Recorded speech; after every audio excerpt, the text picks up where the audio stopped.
Di sebuah desa terpencil bernama Ciburial, yang terletak di kaki gunung dan dikelilingi hutan lebat, hidup dua pemuda unik. Mereka bukan pemuda biasa, sebab keduanya memiliki ilmu yang tidak dimiliki orang lain. Yang pertama bernama Kumis, pemuda dengan tubuh kekar, wajah serius tapi tingkah kocak. Ia terkenal pemberani, bahkan sering menantang hantu dengan teriakannya yang khas.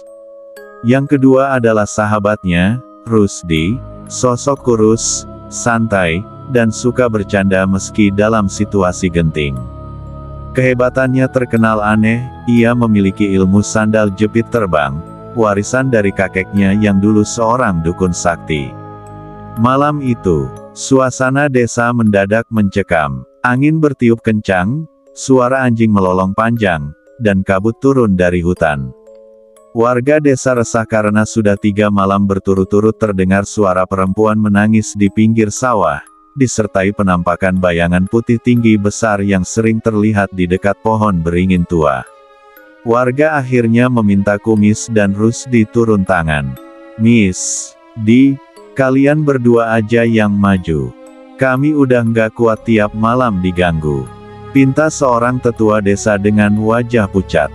Kumis langsung menepuk dadanya. "Tenang, Pak, selama ada saya, nggak ada hantu yang berani macem-macem. Kalau masih nekat, biar saya cubit jidatnya," katanya sambil tertawa lebar. Rusdi malah nyeletuk sambil menyeruput kopi.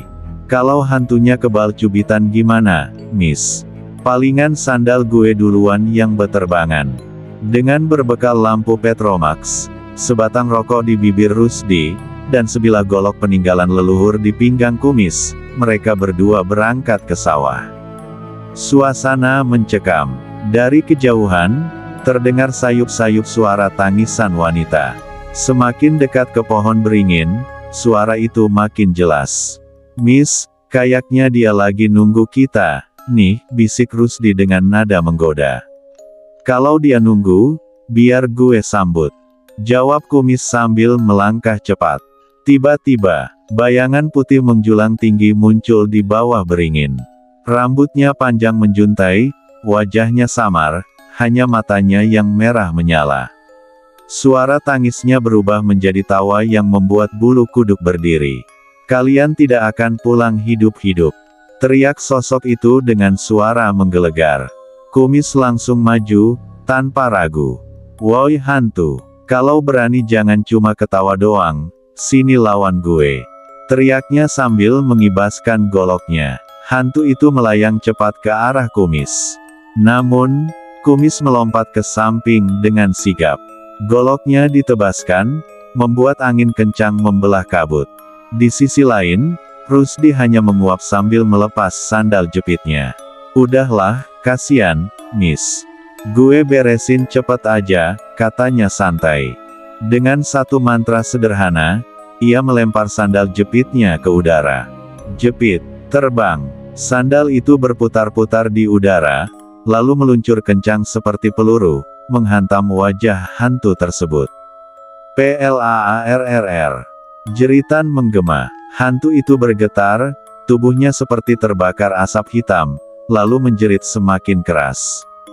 Kumis tertawa keras. "Hahaha, gila?